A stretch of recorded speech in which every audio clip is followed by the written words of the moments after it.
ট্রাম্পের দ্বিতীয়বার ক্ষমতা দখলের কেন্দ্রে ছিল ভারতীয় ভোট।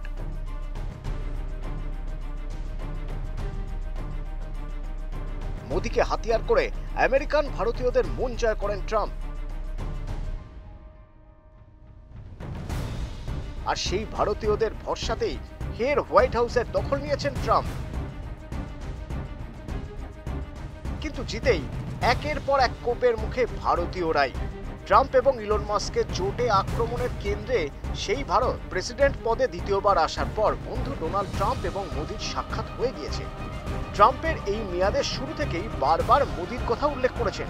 এমনকি নির্বাচনী প্রচারে বাংলাদেশ ইস্যু নিয়ে কথা বলা, ভারতীয় আমেরিকানদের নিয়ে কথা বলা, নির্বাচনী প্রচারের ভিডিওতে সবার আগে জায়গা করেছিল মোদির আলিঙ্গনের ছবি।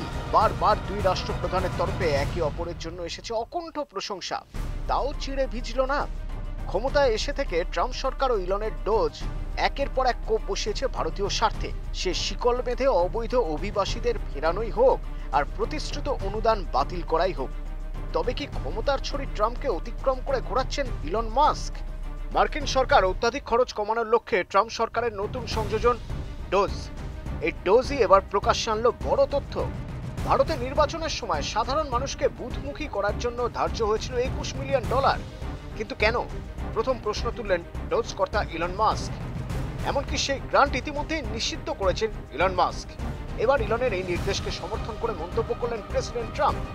আমেরিকার সাধারণ মানুষের করের টাকা কেন আমেরিকা অন্য দেশের নির্বাচনের জন্য দেবে? প্রশ্ন তুলেছেন Trump. Well, why are we giving $21 million to India? They got a lot of money. They're one of the highest taxing countries in the world in terms of us. We can hardly get in there because their tariffs are so high. I have a lot of respect for India. I have a lot of respect for the Prime Minister. He just left, as you know, 2 days ago. But we're giving $21 million for voter turnout.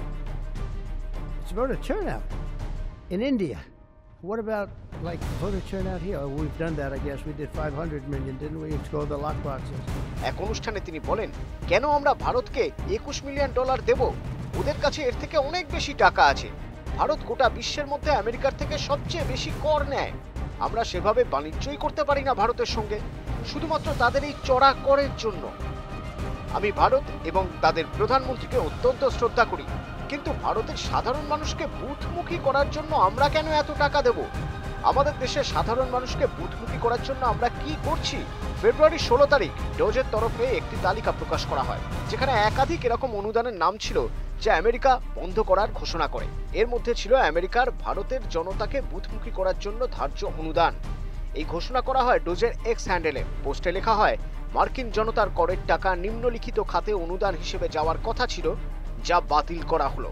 এ বিষয়ে উল্টো সুর বিজেপির বহু প্রতিনিধি আমেরিকার এই অনুদানকে বিদেশি হস্তক্ষেপ বলে মনে করছেন। বিজেপির মুখপাত্র অমিত মালব্য এদিন এক্স হ্যান্ডেলে লেখেন, ভারতের জনতাকে বুথমুখী করার জন্য $21 মিলিয়ন। কেন? এর মানে তো ভারতীয় নির্বাচনী পদ্ধতিতে বহিরাগত প্রভাব। এতে লাভবান কারা হতো? শাসক দল নয়, তা নিশ্চিত।